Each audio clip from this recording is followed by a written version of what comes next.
Hello and welcome to episode 97 of The Eldritch Podblast. I am Margaret. I'm Jack. And hello. Hello. How are we doing? Hello to you. What are we up to? And to you. Oh my goodness. And the entity. And the entity. Hello. Shall we give a little hello? Hello, entity. You know what? Hex is always here. Always. Yeah. But sometimes I just forget to put her on my lap. Cute. She's cute, she's sweet, and she's good. And she's called Hex. She's called Hex, and she's lovely and sweet, and I love her. And thank you, Beast World, for sending her to us, because I love her. Hex. One more? Hex. Nice. You like that? Yeah, I do. That's I should be a voice actor. Yeah, no, agreed. Oh my god. Matt Mercer, who? Yeah, who? Who? Move over. Jack's turn. Yeah. I'm coming through. Yeah. Hello, what are we up to? What are we eating? Yes, thank you. What are we Let eating? me know what we're drinking, what we're drinking. eating. Yeah, Is it tea time? Yeah. Is it dinner time, as you Americans call it? Yeah. We say tea time and people are like, what's tea? What is tea time? What is tea time? What is tea time? You know what? I never actually used to say tea time. I used to say supper. Supper's later, though. Yeah, supper used to be what I would say. What me and my dad would say, supper. Supper's like a snack before bed. Yeah. I think actually in terms of like what it actually means, yeah. But we used to just call tea supper. To be fair though, when you came home from school, I don't know what time school finishes for you, Americans, or anyone else internationally. Usually about 3:30, innit? Yeah, because you start super early, don't you? Well, the Americans. Yeah, Really? yeah. I mean, that's how it's portrayed in like school in like movies, right? But in UK we started school at what, 8:30? Yeah, 8:30, 9 o'clock. Yeah, 35 minutes past 8 actually for us. And we would finish at 33 minutes past 5. 30 who? No, wait, 35 minutes past 3. Full work day as a child. Yeah, but I think it was really common for when kids went home after school to have their tea immediately. But we used to have tea at like 8 o'clock. That was when we used to. Just starving. No, I think, yeah, it's like, it wasn't as soon as you got in from school. It was like more like when your parents got in from work. Going from work. Like 5 o'clock. So like an hour and a half maybe after you finished school. Yeah. 2 hours. And then you'd have something like that. See, some of my friends, when I used to go to their houses after school. Used to eat straight away. Straight away. Yeah, I think some people do that because then the kids go to bed at like 8, 9. So yeah, then like you get up, you have your brekkie, you have your lunch at about 12, you have your tea at about 4, and then you go to bed about 8. So that would probably be about right. Yeah. How did we get onto that? I don't know. Oh, said what you eating, and then I said tea because you don't like calling it tea time. Call it dinner time. Yeah, dinner time. Yeah, dinner. But dinner is like lunch for us. Yeah, dinner's lunch. Yeah, have some dinner. Yeah, and then we'll have some dinner. but we also call it lunch. Oh my goodness. Oh God, don't say that Shut too up. loud Don't around our dog. again. Oh my Don't say God, it stop again. saying that around our Stop dog. saying it out loud. He's gonna lose his mind. It's gonna be your fault. Would you say that? Oh my gosh. What'd you say? My goodness. And I just had lunch, but I'll let you again. No more. He's asleep. We're all right. Goodness gracious. We're all right. Yeah. How are you? Just rocking and rolling, aren't Yeah. Keeping it real. This is the second episode we're recording in a day, so we're a bit weird. Terribly sorry about that. Following up on Monday's episode, if you didn't see it. If you didn't, I don't know why you didn't. Yeah. Oh my gosh. So, you hate us? Oh my God. After this one, go back and watch that. And then after that, go back to the beginning and watch all prior 96 episodes. Don't do that. You don't want to do that. You do. You really don't No, want you to do don't. that. Just skip the really first don't. like 10. Skip the first like 20. Yeah. Yeah, because it was awkward. Yeah. It was weird. We're streamers now. Well, we're not yet. Well, not yet. We're going to be streamers. Going to be streamers. Fingers crossed, all things permitting. Yes. Our first stream will be on the 7th of January. Yes, Sunday the 7th of January. Oh my goodness. 7th. My goodness. I have ulcers on my tongue. So I'm... Show everyone. No. So yeah, fingers crossed, everything permitting, on the 7th of January, that'll be our first stream. Yeah. Come and join us. Come and say hello. We're going to be doing all sorts of cool things, like doing the character creation. We're going to move that over to Twitch. We're going to be doing campaign recaps over there as well. Mm-hmm. We're going to be playing all sorts of games, D&D advice, just having a silly, goofy time. Yeah, it's going to be really good and really fun. We cannot wait to be able to interact with you like closer than this. Like, obviously we get your comments and we talk on the Discord as well, but like Twitch has this thing called a chat. Oh my God. which is wild. We can talk to you in real time. Which I can't wait. I really, really can't wait. Future. So So yes, please come catch us. We will actually announce the proper streaming date when we actually know it. Yeah, closer to the time. We're going to be preemptively. Yeah, going forward from January, we're going to be filming. Oh my god, I said it again. Streaming. We're going to be streaming twice a week. Definitely going to be on Sunday from 7 p.m. to 10 p.m. GMT. It'll be either Tuesday or Friday for the other one. And we'll let you know. So please, come and hang out. Please come hang out. It'd be great to see you. Yeah, baby. Out else? Been doing out else? I don't know where we last left off when I clapped out. I'm so sorry. Sorry. You've been doing out? Yeah, you've been doing anything? Tell me what you've been doing. Yeah. I'm trying to think if we have once again, we did the thing where on the Monday's episode, we kind of gave all the updates then. All the updates about World of Warcraft. Yeah, about World of Warcraft. About Season of Discovery. Which is all we've been doing. We have been working, sleeping, eating, playing World of Warcraft. That should be on a t-shirt. That is definitely on a t-shirt. Sleep and eat and playing World of Warcraft. Yeah. Sleep, eat, World of if Warcraft, anyone's repeat. anyone's playing, we're on Wild Growth. We're on Wild Growth. Yeah. What's our character's names? My hunt is called Carmilla. After the vampire in Castlevania. Yeah, I call Margaret, instead of calling her Babe, we have like little nicknames for each other, I call her Bebby.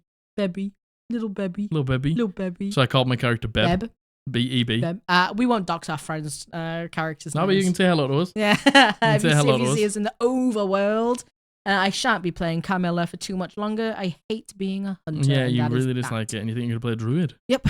So can't wait to have to level another character. Yeah, I can't wait to do that till 20. That'll be really fun. Can't wait. 25. Are we going to try and give it a go? Are we going to try and get? I'll try and give it a go. Get the runes and give it a go. I'll give it a go. Because now that you're not leveling, you might like it a bit more. To be fair, our friend Jordan was like, I'm kind of feeling a Valorant itch again. Yeah. And our friend Wabs has been playing Valorant. I never stopped playing Valorant personally. True. When you're like chilling out on the couch having TikTok alien time, yeah. I usually just like jump on for a game of comp or something. Yeah. Whereas I'm like one match off gold. I'm like one match off gold. Yeah. See, where I'm the type of person where one thing I like is all consuming. Yeah. So yeah, and to be fair, Matthew's off work now, and he wants to play some Valorant. We're gonna play some Valorant with him, and Courtney, our friend Wabs' partner, played with us once, and I'm surprised she wants to come. I'm surprised she wants to come back, but she says she will. Yeah. So there's all sorts. But I got all this work to do in that. Yeah. All this like. Oh god, this income to keep me alive. Oh god, can you believe it? Goodness. I know, right? Yeah, we really haven't done much, guys. Well, we started recording the other episode about 2 hours ago, so nothing has happened. Nothing has developed in the time since. Really? No, not at all. So, I think that's honestly kind of it. Yeah.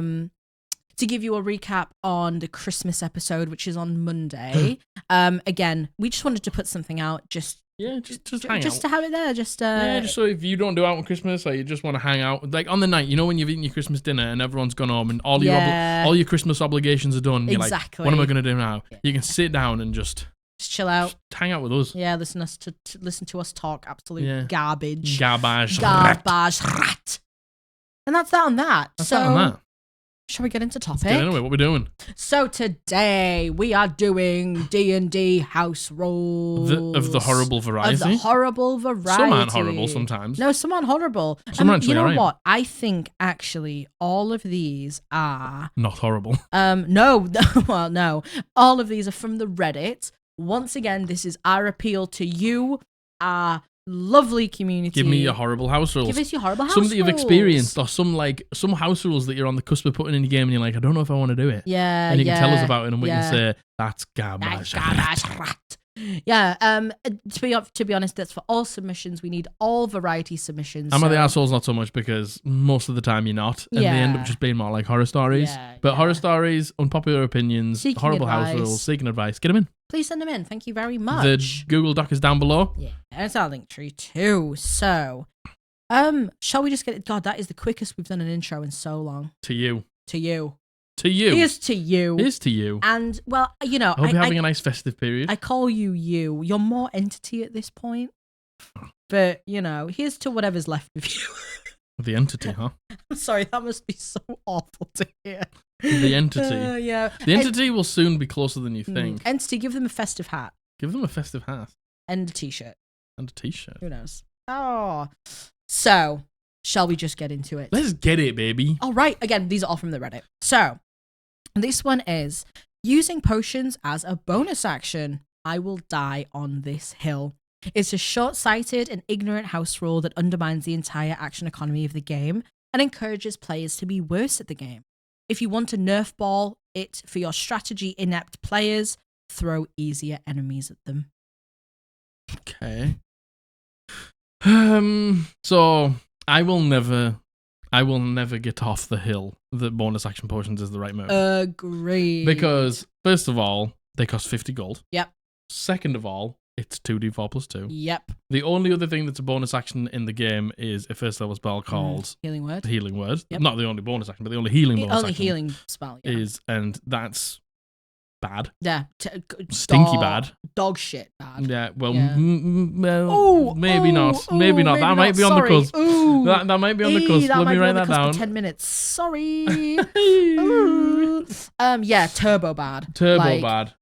Omega bad. To be fair, in 1D&D, they are upping the healing that it does. It will do 2d4 scaling from then. But, this isn't 1D&D we're talking about, is it? What do you mean it'd be 2d4 scaling? Oh, for Healing Word. For Healing Word. Healing Word is... The Healing Word is not a heal. No. It is a get somebody up who's unconscious. Completely. Yeah, That's all it is. Yeah, kind of initiative presiding. Yeah. Definitely. So I think... So look.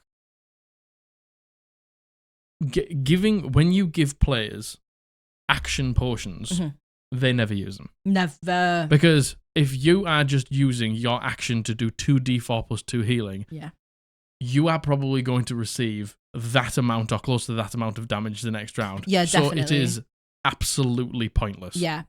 Again, unless it's initiative presiding, in which case, you can maybe move away, but, even then, right? And, if you can't bonus action dash, if you're not a rogue, then, but the moving away is... Yeah, that's it. If you've used your action... The thing is, right, if you bonus action take a potion, if you're in massive danger, and then you action engage 30 feet away, you've broken attack of opportunity, you've got yourself 30 feet away, and you've made yourself a little bit more healthier. That's a great, disengagey, healy moment. Yeah. If you action potion, and you're not a rogue or a new monk... How you can't even use your action to disengage. You're going to take an attack of opportunity. Yeah. All of that healing's gone. Yeah. And then your turn was a waste. Yeah. I you know what? There is so many situations in which I would be just either make the enemies easier or make them harder a lot of the times, right? I do not think that this is it. And I hate the accusatory, it encourages your players to be worse at the game. And if you want to nerf it for your strategy inept players, tell me that you're just frustrated and venting. I get it. You guys don't really get that many healing potions in my game. You get, you get a couple here and there, and you'll always have one, maybe two, and then we might just sack off the normal ones, and then we might go to greater afterwards. But the whole the way to do it, and I'll always say this, and I'll die on this hill. Go on, die on it. Die. Bonus action, you need to roll for the healing of the potion. Yep. Action, you get the full healing, full effect. I think is fair. Yeah. Because you give, I think it's just more options. And also, if it's it is more strategy, because you're having to be okay, well, I could use my whole action, but I could get the full healing. Do I think I could survive if I got the full healing from this thing? Yeah. Which granted, 2d4 plus 2 probably not 10. Yeah. You know what I mean? You're not. You're probably but it's usually, it means out of combat, if you drink a potion, it's a good heal. Totally. But in combat, you can decide if you want to use your action if the screen's gone black. Hello, sorry, the camera randomly cut out. Just turned off. But it's a good job because I saw it. Yeah, it's okay. Thank God. And it started playing ringtones, Christmas ringtones, playing Christmas jingles. And Margaret does this thing, right, where she's trying to deal with something. Yeah, because I'm concentrating. Yeah, but you're oh, Jack, it's... Jack, oh God, oh my God, but then she'll just stop talking. She'll be like, oh, Jack, look at this. Oh, I can't believe it's still... And then I'm like, what? What? Tell me. Shut and she's up. Shut up. And then she's like, oh, man, have you seen this? And I'm like, don't talk to me then. You don't want me to reply. Oh, man. Anyway, so we were saying Healing Word. Healing Word.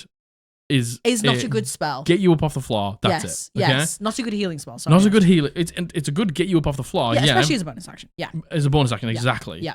But we made a lot of points that I can't fully remember. But it's okay. The hill that we die on, and I will say it forever, is that potions can be a bonus action you roll, or an action you get the full amount. Yeah, totally. Because you can then make the decision: is it worth me using my action to get a full heal from this greater healing potion or something? Absolutely. Or do I just bonus action, roll for the dice? I might get poopy healing, but at least I've, still got an action to use. And I feel like that is, more strategy. That really options gives more strategy. Exactly. And it really makes you think about like, okay, well, should I do this? And yeah, like you said, like it out of combat, it means that we get the full benefit of a healing potion, which, let's be honest, 2d4 plus 2 is 10. It's 10. Oh, man. You're all discombobulated. I am discombobulated. The Christmas tunes. The Christmas jingles. What the fuck was that about? But yeah, like, the thing is, right, if you're so bothered about bonus action potions, first of all, don't put it in if you don't want to. That's your game. But also, they cost 50 gold, and so just don't let them have too many if they're too readily available. Yeah, I feel like it really, I agree. There's a lot of things that undermine action economy, especially in terms of like some of the house rules we read, right? But like, this is not it. In my opinion, this is not This isn't it. Yeah. Also, we completely forgot to say, yes, we call this horrible house rules. It doesn't mean that they're all horrible, and just because we disagree with them doesn't mean that they're not good for you. If you like any of them, you use any of these, you know your table better than we do. Do you know? It's like if you came to us and you'd be like, I don't like bonus action potions, I just prefer them as an action. I'd be like, fair. Yeah, fair but if you go, it's like your players are stupid and it's short-sighted and ignorant. It's just like, man, why are we fucking? I know, come on. Why are we doing all this? Yeah, I know. Why are we doing all this finger pointing like you're an idiot because you do this? It's like because it's Reddit. It just works for my. It just works for my table, man. Because it's the. And I'll tell you what, if it works for Matthew Mercer, it's good enough for me. Yeah, no, honestly, like, and like, not even that. Elaborating on that, if it works for your table and everyone is happy, then that is completely your prerogative. And we have absolutely no insight and we have no say over your table. Do you reckon in 1D&D they're going to make bonus action potions? I have no idea. I know that they've improved healing. I don't know if you caught that. Dogs walking around. I think there's a paranormal event going on here. Something's going on. Something's going on. That was so weird. So the dog started getting up and he's doing his best Batman impression where he walks, where he's got this cape on. And I thought he was going to drag it into his water ball, so I had to run over. But he missed it, which is fine. And then I looked down and I was like, I'll put the stop in. I haven't put any stops in. And Margaret's like, no, you have. I've watched you put the stops in. I've watched you put stops in. Because he writes down, I watched you do it. And like the camera turning off, like never happened ever before. How strange. I feel like we've lost. What? It's the entity. Oh, you scared me there. The entity's here. Oh my god. Like, that's really strange. I feel like we lost like a tiny bit of time there. How weird is that? We're going to have to check like the recording for this. Is this still recording? Okay. Hopefully that's the last time we stop. Well, it won't be because of the dog, but like hopefully that's the last time that weird behavior. Anyway. The entity is here. The entity is here. Say hello, here. everyone. Thank you. The entity is absolutely Say hello to the entity. Made itself clear to us. Yeah. Yes, indeed. Entity, made the presence known. If you're in the room with us, let us know. Flicker the lights. Don't God imagine. Oh God. Oh, anyway, shall we move on? Next one. Number 2. So, this is if your character died. Oh, did we say what we're doing? This is horrible. Yeah, we did. I'm sorry. I'm so discombobulated. The camera turned off. Yeah, I'm sorry. I haven't put any stops down. Yeah. This is a professional podcast, though. Please follow us. Please subscribe. Please subscribe. Please. Please. Don't go. Oh my God, please don't go. No. Okay, so we had a rule where if your character dies, you must accept a DM penalty and revive. No rerolls, no new characters, because the DM would have to learn the new character and replan his story arcs for the PC, which was already planned in advance for the entirety of the campaign. Certain aspects of the characters were also chosen or modified by the DM to fit the story they wanted. I think you might be being a little inflexible there, Mr. DM. I have never heard that. I say Mr. DM. I have never... No, they say he. Yeah. All right, yeah. I have never, ever heard this rule before, ever. This is the first time I've ever heard this. This is the thing. Like, if a character dies, their story doesn't just stop. No, it doesn't. Like, case in point, no spoilers, campaign 2, Molly Mock dies. Yes. But something like later on in the campaign happens with Molly Mock's backstory. The backstory doesn't stop. The world keeps on ticking. The world keeps on ticking. Yeah. So it's just like being like, oh no, you come back because I can't write. It's just like, you're not writing. You would have to write maybe a new backstory for the new character. Yeah, and you know what? To a degree, all of that isn't lost. Like, I understand the whole, like, the DM would have to learn a new character, but, like, at the same time, like, then don't make them have a penalty. Like this rule would work if there wasn't a penalty, because the DM simply doesn't want you to make a new character. It's like, well, that's okay. It's fine. But don't make them have a penalty for dying because you're killing them. Yeah. Do you know what I mean? Yeah, so it's just like, you can't have a new character. Okay, that's fine, but you have to have a penalty if you die. And it's like, well, no, I don't have a new character. No, you can't have a new character. You've got to have a penalty. So okay. It's something you're imposing on me, but I have to have a penalty for it. Do you know what I mean? It's like, I think, like, fair enough. Do I think that it's... Would I like to play at a table where... I mean, yeah, because I don't want my character to die. But do you know what I mean? But, like, the thing is, I don't learn a new character. You want about the new... Fucking picked her up by her head. Like, the thing is, you can learn a new character. Yeah. But, like, the way that the player chooses to play it. Yeah. You have no control over that. Yeah. I'm assuming when they say learn a new character, they mean, like, their abilities. Yeah, but the thing is, it's like, you can play a rogue and just go as, like, a ranged rogue. You go as a brawler rogue. Yes. You go as, It doesn't matter which character you play. Yeah. Like, every combat's different. Yeah, totally. And you will get different things out of your character. So, like, being like, I have to learn a new character means that you understand that how the person is going to play it. Yeah, which you don't know. Yeah. Like, I think this stinks purely because the fact that there's a penalty to it. Yeah. Like, you're making me not have a new character. Yeah, you know what I mean? Yeah, totally. And I think that is extremely inflexible. 100%. And I don't think it would work for a lot of tables. But yeah, like... And like, the backstory thing, you can just have that story continue. Yeah. Yes, you may need to implement some things with the new backstory. Of course. Yes, I get that that's a lot of work. Yes, but of course. Like, just because that character is gone doesn't mean that that story's gone. Indeed, so completely. You're just making more work for yourself. Depending on what kind of party you have, depending if you role play, but even if you don't, like, you know, the party want to continue their friend's legacy too. Mm-hmm. Like, I know we would. Like, we very much would. You'd want to finish off the story in their name. Very much so. I agree, 100%. Yeah, very much so.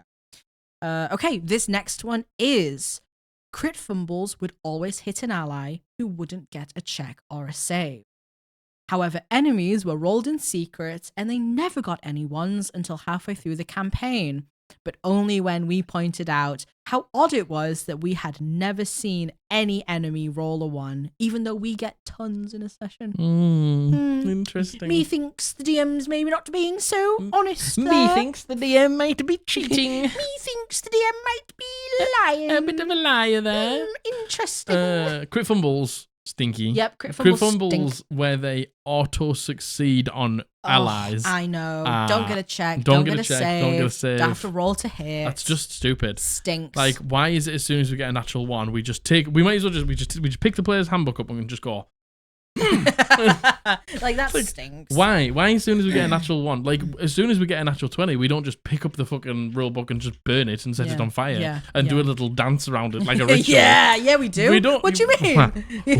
What do you mean? Of course we do. But it's just like, why is it as soon as we get a 1, it's just like every rule you've ever known is discarded. Yeah, I know. Now take maximum damage, fall prone, be charmed, everything. Forget everything you've ever known. Done. I rolled a natural 1. Done. Done. Say no more. I just fucking don't get it. But all the enemies get a save. Yeah, and they never fucking fail either. For it to never ever come up to the enemies, like, that is the only redemption of a crit fumble table. Is it I hate enemies as well? Yeah, I hate crit fumble tables. I would never want to use one ever. But, like, that's the only good thing of it. Yeah, if you see the enemy, like, shoot itself in the foot, you're like... Yeah, exactly. But how many times have we said regarding crit fumble tables, like, I hope this is happening the other way around. And, you know, obviously it wasn't here. Stinky. Well, the thing is, it might have. The DM was like... Yeah. They're just lying. Oh, man, it's natural 20. Yeah. Like, even just, you know what? Even just lying that it's not a 1, like, and then suddenly, halfway through the campaign, when people are like, that's so weird, they're like, oh, weird. Oh, that's so weird. Ooh, strange. We just mentioned it and now you've got a 1. Oh, weird. That's so strange. The odds are unbelievable. Oh, God, weird. So weird. Oh, my God. Yeah, that stinks. Stinky. Stinks. Smelly. Absolutely stinks. Yeah, stinks. PU. PU. Stinky. Yeah. Doo-doo butt cheeks. Doo-doo butt cheeks. Yeah, totally. Okay, this next one simply is enemies can just walk through player spaces, but not vice versa. Why? Like, the thing is, right? That was simple. If you want to have, like, your players be able to walk through enemies and enemies be able to walk through players, like, that's fine, but it has to work both ways. Completely. A mere 11 words. I counted the 11 words because last time I was like, simply 5 words. Wrong. Simply 5 words, yeah. Bads don't belong in the game. Yeah, and somebody was like, that's actually 6 words. Yeah, someone was like, that's 6 words. And we were like, oh, so true, bestie. Yeah, so true. So true. That's so true. The thing is, right, because unless you have things in your party like Rune Knight fighters that can get big, or like wizards and stuff that like to cast in large reduce on their allies or something like that, you don't really get that big. Yeah, it's usually just medium creatures, medium-sized creatures. It is. And you come into enemies, like a lot of them can be large, a lot of them can be giant, huge, gargantuan, whatever it is.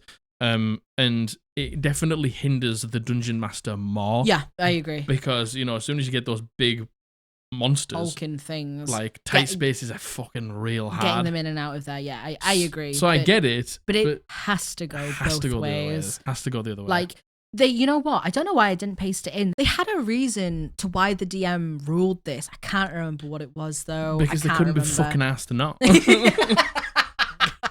Yeah, touche. Because like it's true. Like you either have to have an absolutely fucking massive battlefield if you've got like big enemies. Yeah. Because if you put it in a fucking small space, you're fucked. Yeah, agreed. You can't move. Agreed. You get like blocked in, and then you just start to get flanked and stuff like that. So it is tough. Isn't it rules as written that players can move through ally spaces anyway, though? Ally, not enemy. Yeah. But like, you know what I mean? Like taking it. But they're saying enemies can move through. Enemies can move through players, but players can't walk through enemies. Okay, yeah, understood. Has to go both ways. Has to go both ways. Simply has to. Has to. If you're gonna, and the thing is, right? Do you want to know what? I wouldn't blame you if you had that whole like you can just move through each of the spaces, ally or enemy. Yeah. If that's what you want to do, totally fine. Because sometimes it becomes a fucking nightmare when you got big enemies, and I do like big enemies. Yeah, you do. So even with Rayla, Rayla became huge. Yeah, she was fucking massive. Yeah, she was massive. She was she big was old wolf. She was a big old bitch. Big old bitch. Big old bitch. Big old bitch. But yeah, even with Rayla, sometimes it was difficult. I don't even mind the taking the restriction of moving through enemy spaces, but they have to be able to go both ways. We have to be able to do it as well, players. Totally. I completely agree. Forever DM. Me. Us as players. For us. For us. The common player. Okay, this next one is my DM tallied fumbles so he could invoke them at a later time. Ignoring the extra penalty for rolling a 1, he also tracked any roll of the d20. Attack, check, save, all counted as a fumble if you rolled 1. He also tracked his own fumbles on a separate tally. He figured he could cancel the fumbles out at a rate of 2 DM fumbles per 1 PC fumble. The reason being that I roll more dice. His incredibly crowded table was staring at a PC fumble tally several times longer than his. I gave him an earful about it, but he'd just pout his lip and shake his head anytime I brought up that something he was doing was unfair.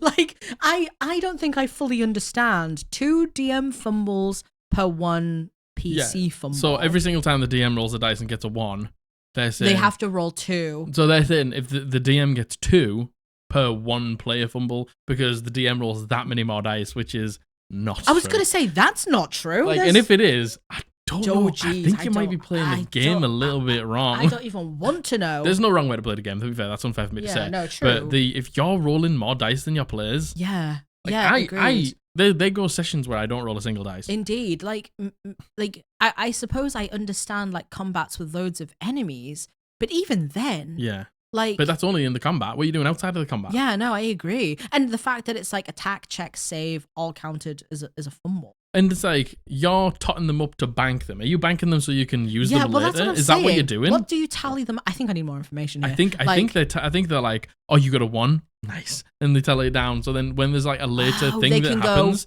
I'm using your fumble here. Oh, that's terrible. It's like, I think this DM would benefit from this. Oh, the advantage, disadvantage. The advantage, disadvantage. If you want a way to like turn your player's success into a potential failure down the line when you need it, use this. Oh, you a bit tight, babe. Yeah, I'm a little sleepy pee-pee. Go have a little sleep. I'm a little eepy. Take a little nap. Take a little nap right here. I'm Take a nap. I'm taking a nap right here. Yeah, stinky. That stinks. It's like, why are we banking failures? Like, the thing is, again, this is just so if a player wants to succeed at something, they get the chance to do it. But that means then you can make them potentially fail at something later. But then that gives them it back. Yeah. So it's so he figured he could cancel the fumbles out. Does that mean like, okay, well, you guys fumbled this amount of times, I fumbled this amount of times, so therefore I won't invoke a penalty to you because we cancel each other out? That's just fucking. Then that's so much work. Let's just not do that at all. Yeah, that's so much work. Why don't we just play the game? Yeah, if you're worried about having to cancel them out, just don't do crit fumble tables. Just don't fumble. Yeah, I feel like How about that? That's so much extra work for the DM. You have so much going on as a DM, like to track all those things and to do the I was going to say the math. I understand it's very basic math. The 2 to 1 math. Y'all Americans saying math. I say math. Maths. Mathematics. Oh, I'm getting like small.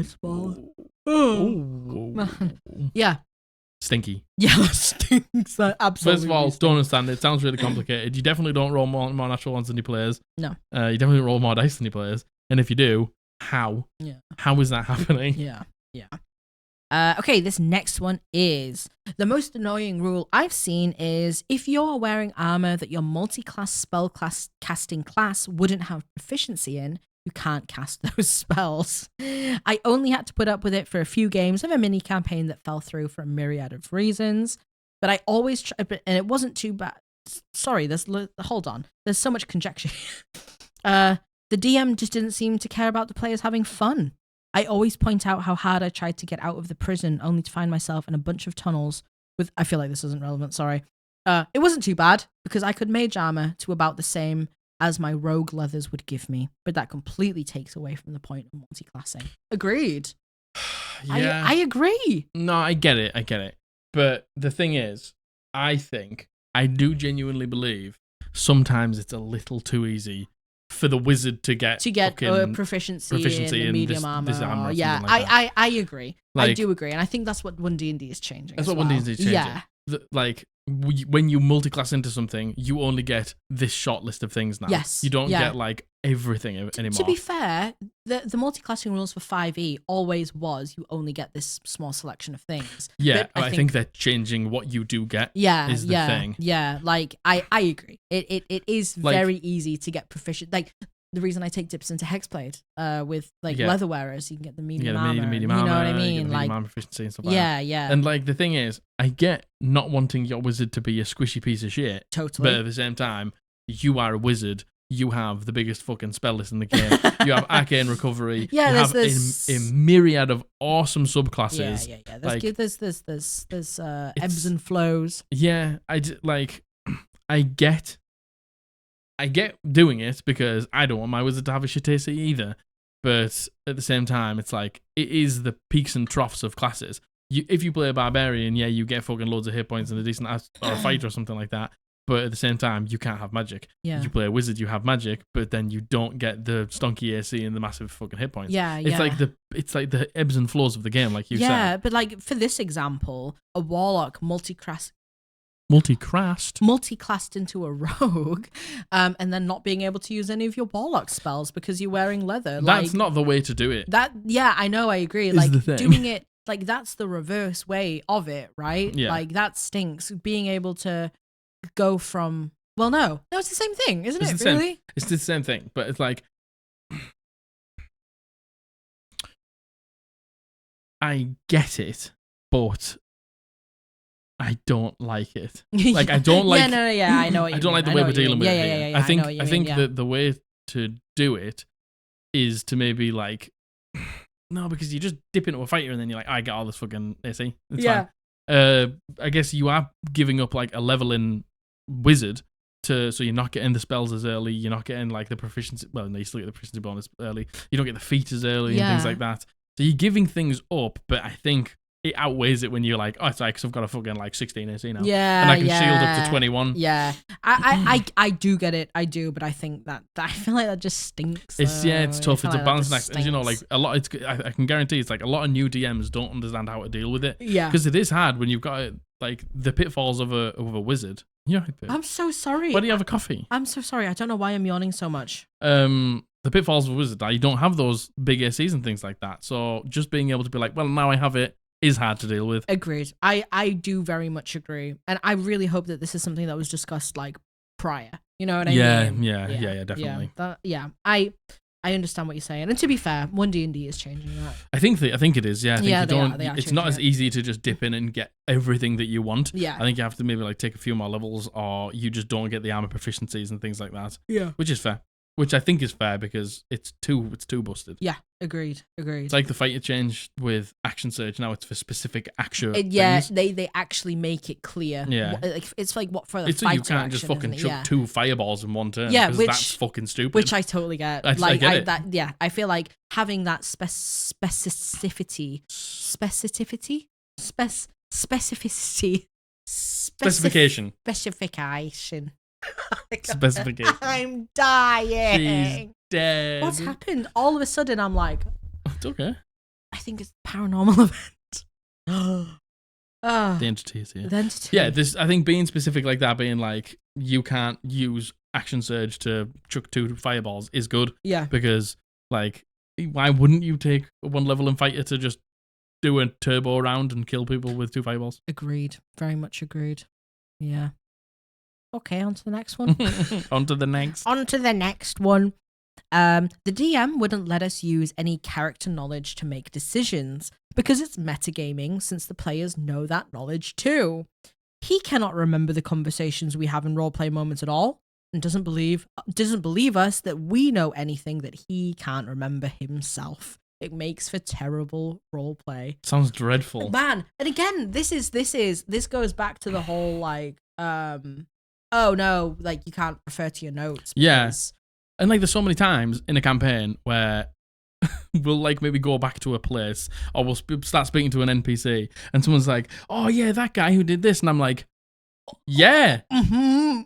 Yep. That's him. That guy. That's what he did. Yep. That time. Mm-hmm. And it's just like your players, there's like different things speak to each person. Completely. Like different situations. Like I'll be like, oh, do you remember that time when we did this? And everyone's like, no. And it's just like, why are we ever punishing our players for taking interest and for remembering things? That should be rewarded, if anything. I just think the whole idea that you can't use your player knowledge or your out of game knowledge is just fucking stupid. Like, honestly, and we've said it before and I'll say it again. Go on, say it. Like the metagaming conversation, like I think people class so many things as metagaming that in my opinion simply aren't. And I guess that's the whole point, right? Having an opinion on things, but like, you know, no, a child. No, like, I think so many people are so quick to point the finger and be like, that's metagaming. And it's like, yeah, but why? Why is it? To be fair, that does come down to each individual table because there's some things that we do that people would 100% consider metagaming. I don't think so. Strategizing isn't metagaming. Yeah, like, but I think some people would say that.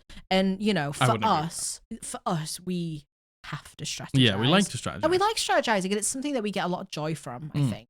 And I understand, but in this situation, like, not trusting your players does not equal what they're saying being wrong. You know what I mean? Yeah. Like, that they're not the same thing. That doesn't equal that. And again, like, if in a situation where it's all going wrong, and then your one player goes, this is that enemy that has that weakness to this thing that we learned about that one time back in blah, blah, blah, blah. And you go, well, you don't know that because you're in a fight. And it's just like, why can your character not have that eureka moment and then turn to the rest of the people and go, use radiant damage, it's weak, I remember. There's so many times that we do that. Like, we will have an epiphany and then we'll be like, oh my God, on my turn, can I say something? And then we'll role play it out. Like, talking's a free action, baby. Yeah, totally. And I actually don't understand. Won't let us use any character knowledge to make decisions. It's like, what knowledge can you use? If you can't use out of game knowledge, what do you do then? And you can't use character knowledge, what knowledge are we using? What decisions are you making? Do we just have to go into every situation blind because we can't remember anything prior to this moment? And it's like, since the players know that knowledge, it's like the players are the characters. The players are the people that hear these things, and then they make notes. Like, what I don't understand is, like, I love the fact that you take notes, and any DM like who's ever planned out anything and is like putting in secrets or putting in enemies that like hark back to you put them in because you want people to find them. And then someone goes, "Oh, this is that thing." It's like I did it in Abby's little thingy. Remember? Yeah, I do. We saw a mind flayer in the first session, yeah. and then we saw a mind flayer like in the last session. And you were like, "That's the mind flayer." I was like, "That's the general. That's the guy from the first thingy." And Abby was like, "Yeah, it is. Yeah." Yep.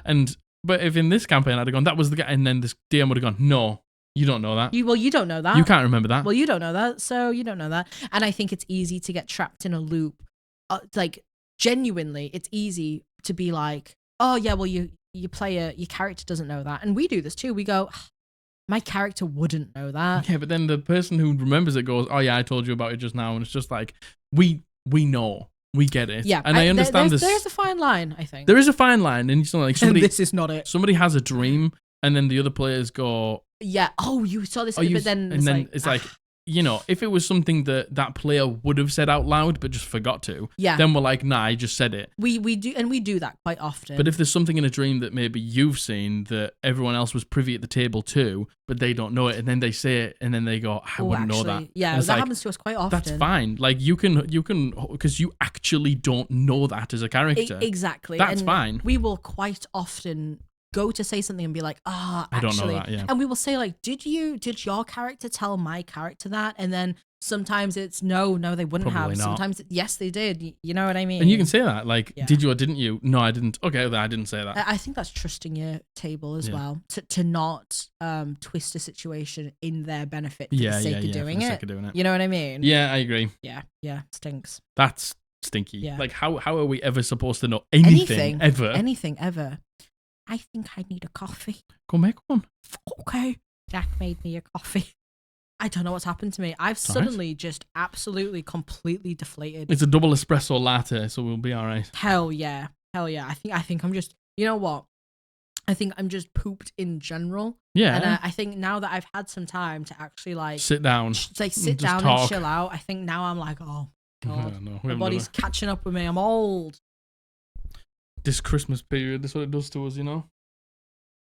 What it does to us. Thank you. Okay. Don't worry about it.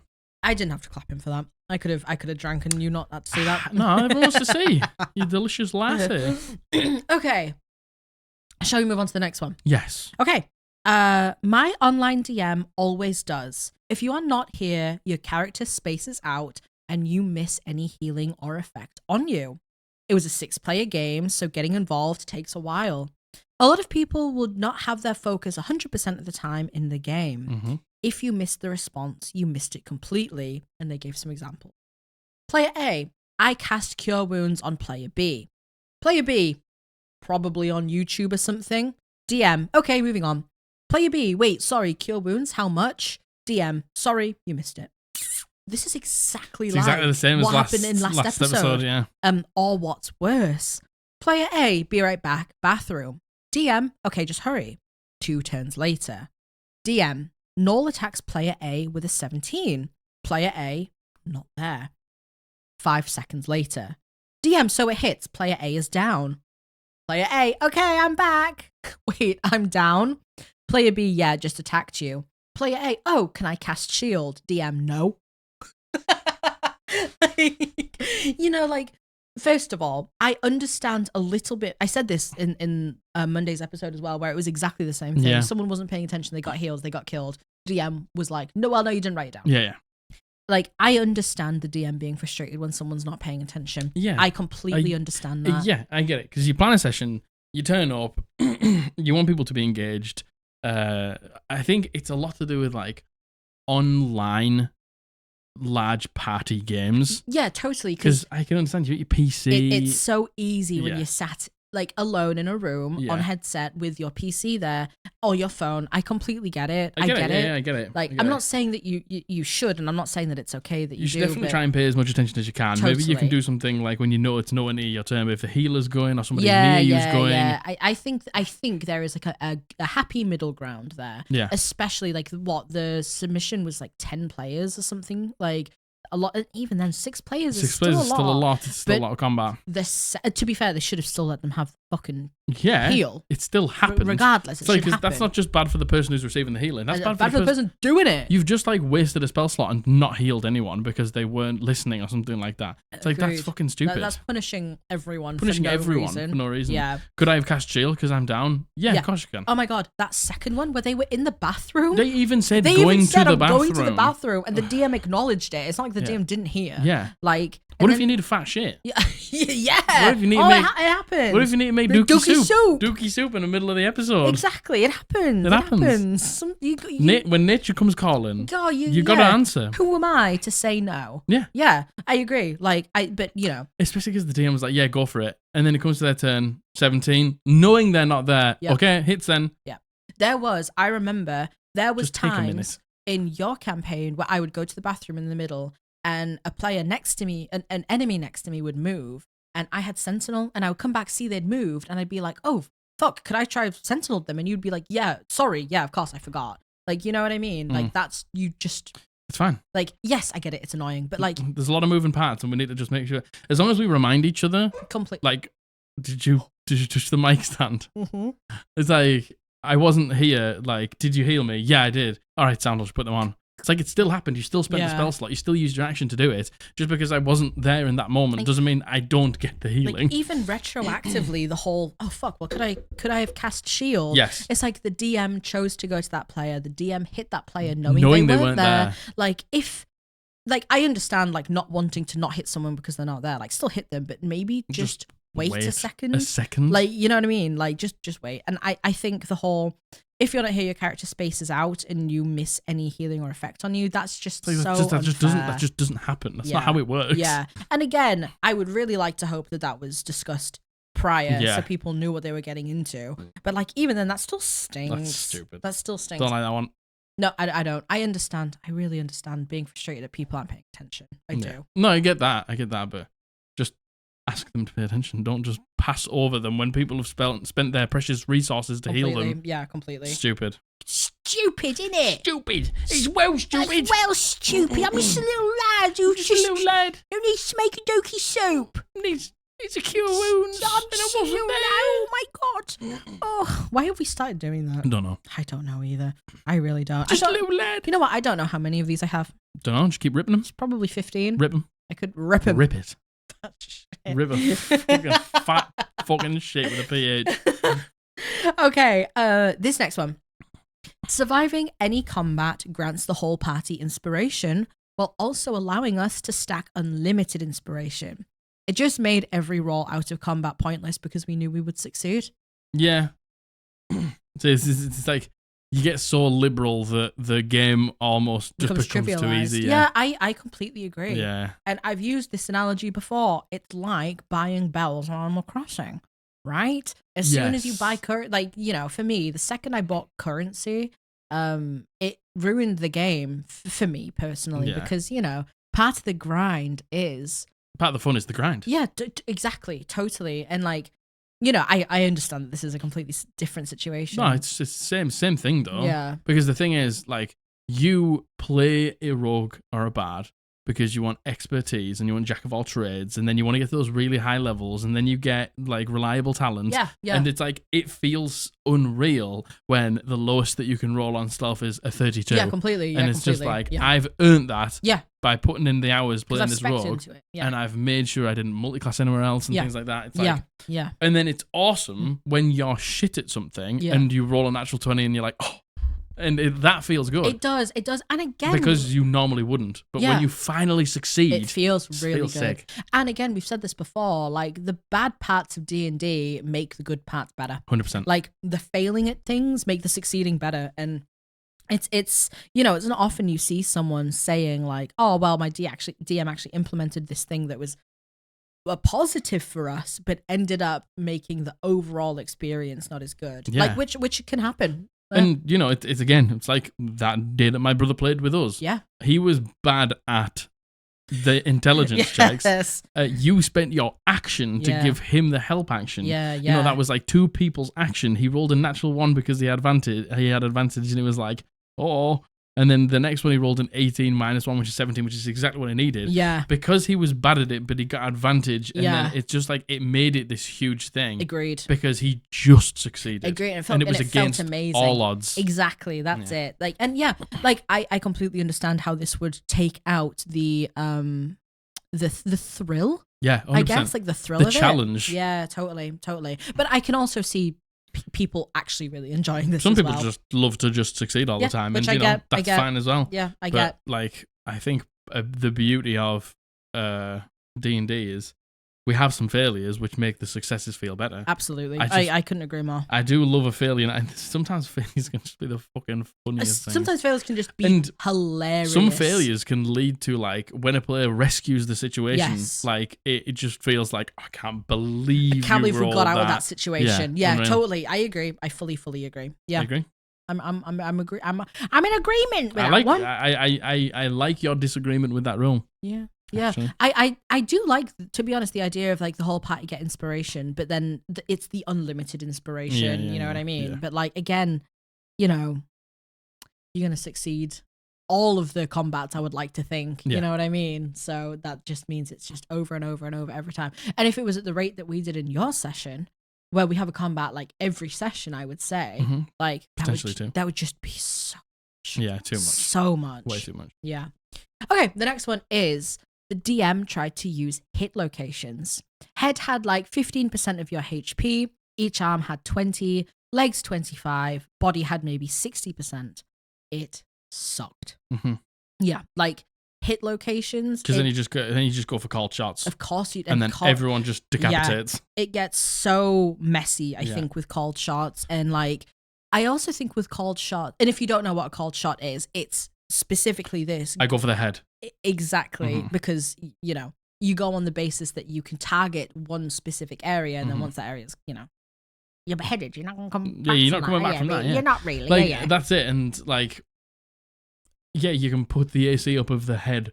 So it's like the normal AC of the creature is 17, but the head is 19. Yeah. But it's like if you get a natural 20, it's like that thing's just dead. Yes. And it's just like, exactly. The problem is with called shots, why wouldn't the enemy just do it to you? Exactly. Like and again, it's one of these things where it has to go both ways. And then that just makes it's just a fucking death spiral. I've never played Fallout, but I imagine it sounds like Fallout because you can do that thing where you're like, you look at the target. I want to shoot his hand so he drops the gun or something like that. Yeah. And it just becomes messy. And you know what? I think in theory, the called shots sound good. In theory. Until everyone just tries to decapitate each other. Totally. And you know what? There has been instances where we have actually done called shots. Called shots can be okay as like a second objective. Completely. In a specific specific scenario, yeah. Because there has been specific situations. I can't recall any in yours. Let's just say, here's the example. Yeah. You are going up against this big weird creature that has like 2 claw attacks and a tail, and the tail does massive damage and it does poison damage. So the fighter goes, I'm going to try and chop off the tail. And it's like, okay, it might take you a round or two, and you might have to hit a higher AC, and it's only a portion of the health. But you totally. take away a third attack and the really dangerous. Maybe the DM just then gives 3 claw attacks. Exactly. That's okay because the real damage is from the tail. Yeah, I honestly think in certain situations, and not all the time, it can be good. Like I think there was in Matthew's campaign, the very first campaign we played, there was something grappling me. And I was like, I could not make the strength save because my character was very under-optimized because I was a fool back then. A fool! But I couldn't make the save to get out. So I was like, dude, can I just like hit the tentacle that's holding me and cut myself out? And he was like, yeah.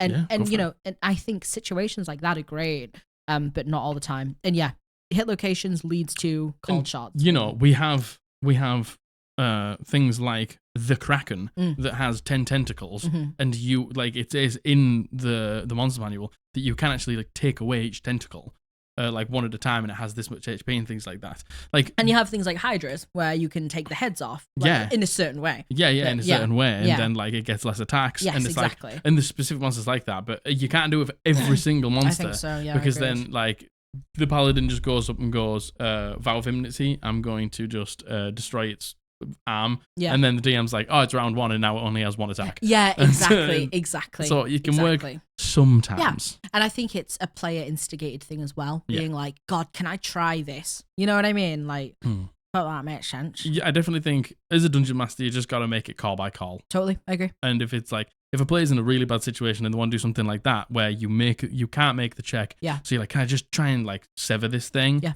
Go for it. Agreed. Very much agreed.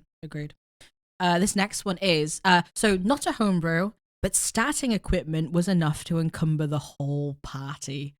Why? Why is the gear that you get as standard enough to encumber you? I fucking hate encumbrance. I hate encumbrance. Fucking hate encumbrance. I get it. Listen, I get it. People who want to play like the more realistic game, to be honest, encumbrance is rules as written. Yeah, encumbrance is rules as written. I totally get it.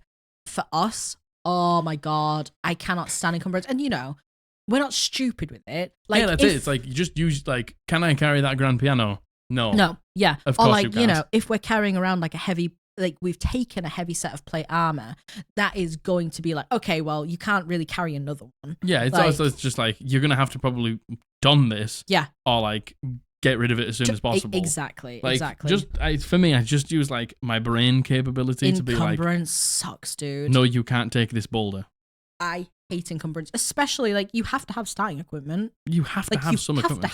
Equipment. You're telling me that my fighter is over encumbered with their armor that they wear. Yeah, come on. How am I ever going to wear armor then? Yeah, I know. I hate that. Who was it?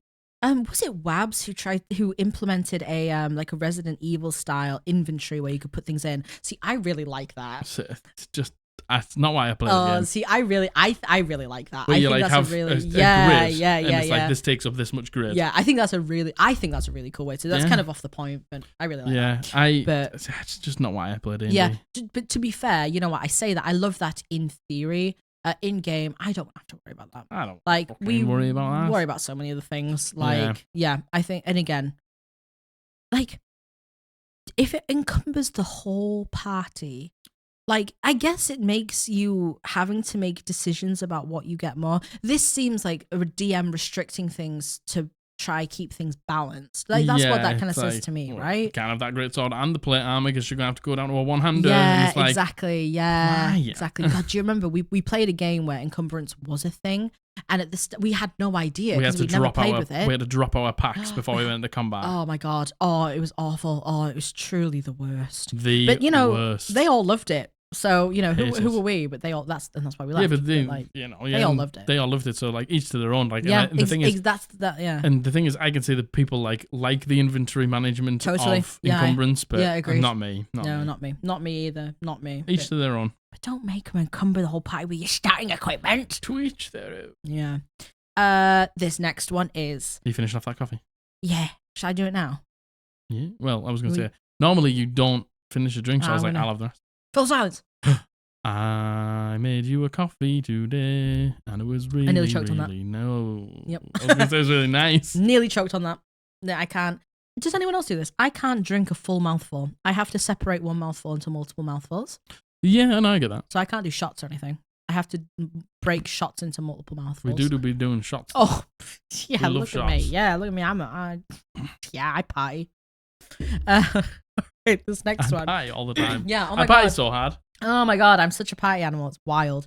You know what? I actually used to party so often. You know the party wolf from Adventure Time? I got the party wolf tattooed on me. And it says party on. Nice. And that was another and now lifetime. We party off. That was 12 years ago. Wow. Yeah. When you were 18. 18. Yep. That's jeez. I'm a whole different person since then. Good God. Yeah, you just grew up, don't you? Yeah. Your old body can't hack the partying. No, I can't.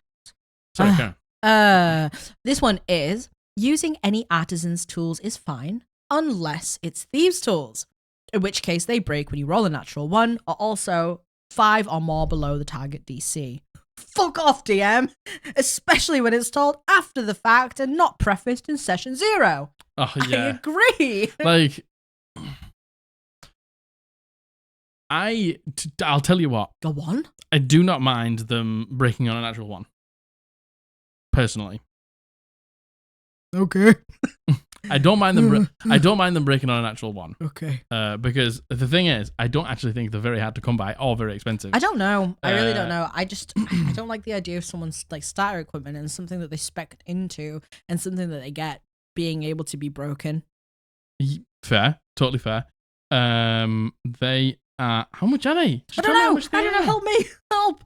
How much are thieves' tools? They're not much. I can tell you that. Give me the answer. They're 25 gold. So they're not very much. Yeah, so, that's half a health potion. Something that you get is standard with your character if you've picked these tools. Yeah. So I don't mind. I still wouldn't do it. Yeah. I don't mind them. I don't mind them breaking on a 1. Yeah. Breaking on less than 5 the DC. Like some lockpicking checks can get really high. Yeah, totally. Like super duper high. Yeah, totally. So breaking them on a -5 of the DC is a bit stinky. Yeah, agreed. And it's like, it's fine if you put those things in, if you're like, they break on this many. Yeah. Because then the rogue knows, right, well, I'll just go and stock up and I'll buy a couple of fucking thieves' tools. Yeah. So if I come into multiple traps and I break, I've got the backups. I have chances. But if you didn't tell me and I couldn't do that and now we're stuck because I can't lockpick this door because you didn't tell me before the session, that's bad. Which has exactly happened in OP's case. Yeah. I just love them. Fuck off, DM. They haven't said fuck off. They've gone F off, DM. Like...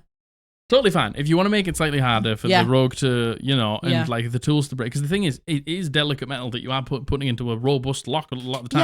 Yeah, and I know sometimes they can snap. In games like Skyrim and that, like they do break. I get that. Do they break in Baldur's Gate on a 1? Because I know they also break on something else with a cool lockpicking thing in... You have to move the...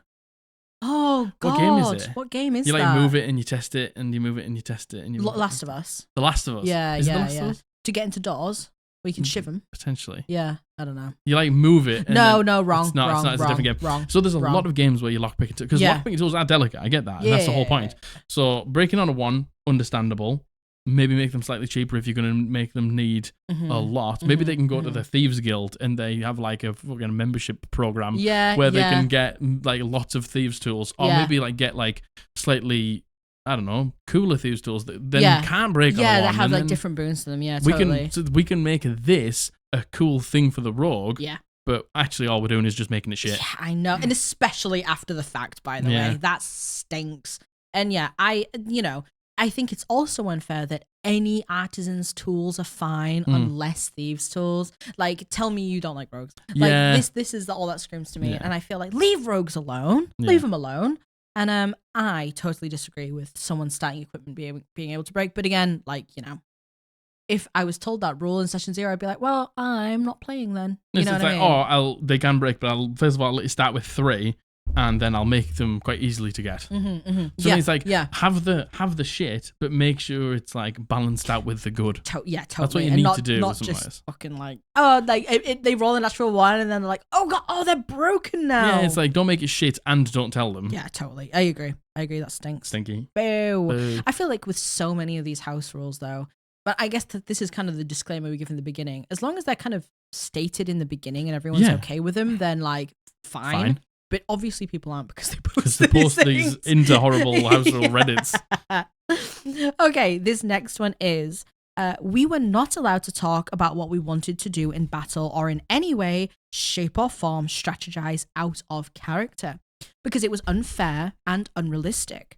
Instead, we had to spend an action to try and make ourselves heard above the din of battle. Nope. Make a check to see if we were able to communicate what we wanted to clearly, and then the others in the party had to make a check to see if they could actually hear us. I wish I was joking. And also, of course, these rules didn't apply to the GM's characters or monsters because, no, they're trained soldiers and warriors. What are we? Well, yeah, they are used to communication in battle. Or, oh no, these have a mental connection to one another or 1,000 of other bullshit excuses. Naturally, whenever we tried to acquire the training, spells, or what have you to do something similar, he would immediately shut that down real quick. None of us play with that GM anymore. Yeah, I'm fucking not surprised. Talking is a free action. Yeah. As long as you don't like rant on and you could fit it in 6 seconds. Yeah. The monster is immune to fire damage. Make sure you don't use fire damage. Done. Yeah. Yeah. Took me 2 seconds. Yeah. He smells like beef. He's trying to run away. Make sure you don't let him get away. It's like,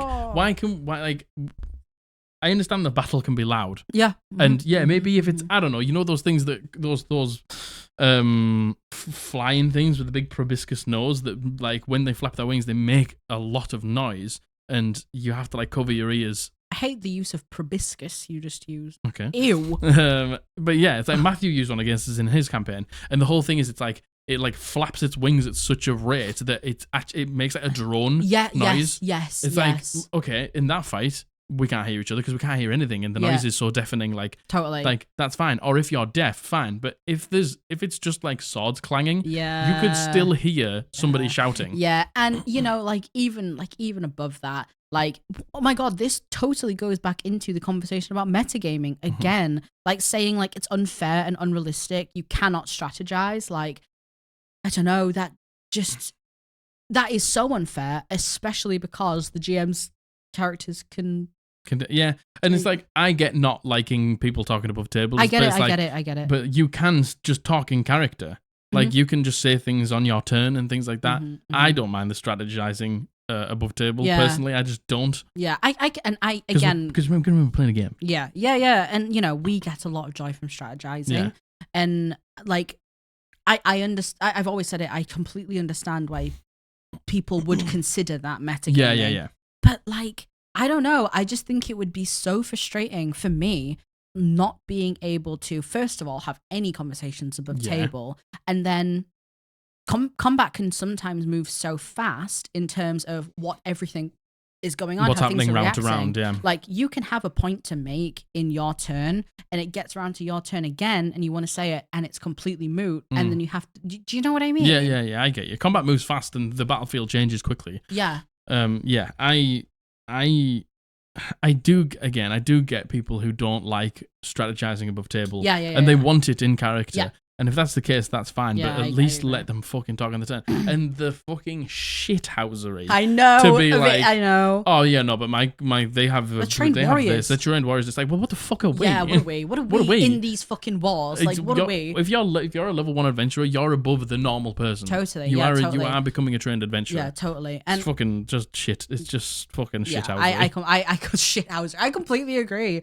And, like, you know, to have to spend an action to make the point, and then make a check to see if you could communicate it clearly, and then the party member having to make a check to see if they receive it clearly. Like, that's too much. It's just so much. That's too much. Talking is a free action. That's too much. Talking is a free action. Hearing is a free action. It's like, oh, well, the dragon does its, like, scary roar, and I have to roll my frightened check. Well, actually, the dragon has to do this, and I can't hear it because I didn't use my action to hear it. Well, I know, that's it. It spirals, yeah. It's fucking stupid. Yeah, stupid. And you know what? If you make something true for one side, it has to be true for the other. Yeah. Like, it simply has to be. Yeah, stinky. Ow. Stinking. This is the second to last. I didn't write numbers again. That's okay. I don't know why. It's number second to last. Yeah. Number penultimate. This is number penultimate. Number penultimate. Yeah. Do you want to move your coffee cup out the shot? No. You want to leave it there? Can you see that? Yeah, you probably can, right? Yeah, you almost definitely can. I'll keep it here. Yeah. Yeah. Yeah. How about I put it there? Oh. Can you see that? Probably. What if I put it there? No, I don't think they can see that. Watch it absolutely be like. Well, no, because the phone would be in the shot. Sometimes the phone is in the shot. I'm not going to lie to you. You haven't been checking them recently, but sometimes the phone is in the shot. Yeah. Anywho, penultimate. Anyway. So this is one bad one I've heard of recently is that a 1 rolled on any die on a roll with advantage is still a failure. Yeah, I've heard this before, I think. You know, if a DM is going to do that, then they should at least do the opposite of 20 rolled on any die with disadvantage should be a success, but they don't. Exactly. Yeah, like that, like 100%. I think we've heard something similar to this. We have heard something similar to this. If you roll 2 dices and one is a success but one is a 1, you still have to take the 1. Yeah, I'm sure we've heard this before. What's the fucking point of advantage? Yeah, I know. What's the fucking point? Yeah, I know. And you know, get it. as long as it goes the other way too, what's the point in disadvantage? You know what's the point in disadvantage? I don't like either. They're both bad. Completely pointless. It's just stupid. Yeah, and how bad. What happens if you roll a 20 and a 1? Because that happens. Well, no, it's a failure because the 20 isn't an auto success. True. Which is fucking stupid. True. Imagine getting a natural 20 and a 1 on advantage and being like, well, that's a failure. But like, again, how bad would that feel? If it goes the other way around, what would happen then? You would probably just have to re-roll again, wouldn't you? Probably. Just have to re-roll one dice. Yeah. But that stings. No, you probably just have to re-roll both the dice. Yeah, man. Rolling with disadvantage and getting a 20 in there feels terrible enough anyway. So bad. Imagine, you guys do that all the time. We do it so you have a disadvantage often. and you just roll the first dice and then it's a 20 and you're so like... So often, and it stinks. It feels it terrible. Feel great. But imagine doing that with advantage. Yeah. That would suck. And again, why not the other way around? Why not the other way around? Why not the other way Why around? is it not the other way around? Why if you don't get a 20? Like, on disadvantage if you get a 20, it's still a success. Yeah, I know. It's unfair. And it has to go the other way It's around. unfair. But again, this is one of those ones where it's like, even if it went the other way around, it still stinks. It's still not great. It still stinks as well. Still not great. Yeah, agreed. Okay. This is the last one. The final. And you know what? I forgot about this one. And this is just a bit of silly fun. Bit of a silly fun one. It's a bit of a silly fun For one, you. isn't it? For you. For you. I'm just a little lad who wants to have a bit of a laugh. Just a little bit of fun. Bit of laugh with my friends, innit? This one is all your rolls. All of your rolls don't matter. All of your rolls have to be with a dice pinched between your butt cheeks. I'm sorry, this is... I'm sorry. That was a cheap laugh. What if you're wearing jeans? There's no way you're pinching it with your butt cheeks if you go... Like that. Hold on. Yeah, you're telling me your butt cheeks look like that. Yeah. You might as well be looking at my butt. Sit on the dice, stand up, and then push. Yeah. For the butt cheeks to you'd release have to, it. Pop it out. Yeah. You'd have to throw it back, you know? Oh, you know that dog that's dancing like that on that thing? All your dice are going to sting like butt cheeks. Oh, God. Doo-doo butt cheeks. Like doo-doo butt cheeks. I don't know why I put that one in. That's funny, that's why. You know what? I think I must have felt a little bit funny haha when I was putting the script together. A bit funny haha. Looking at it now, I'm like, that was a cheap laugh, wasn't it? It was a cheap laugh. All dice have to be rolled between your butt cheeks. Bunch cheeks? Butt cheeks. Bunch cheeks. Just a bunch of cheeks, eh? We're just a bunch of doo-doo butt cheeks. Bunch of cheeks. But like, yeah, I don't think I could even pick up a dice. I don't think I could pick up a dice with my butt cheeks. I might be able to pick up one of the big ones. I could potentially pick up one of these with my butt cheeks. One of the little ones. But then having to release it. Ain't no way you're picking that up with your butt cheeks. No, I don't think so. What if you picked it up and it went in? Oh no!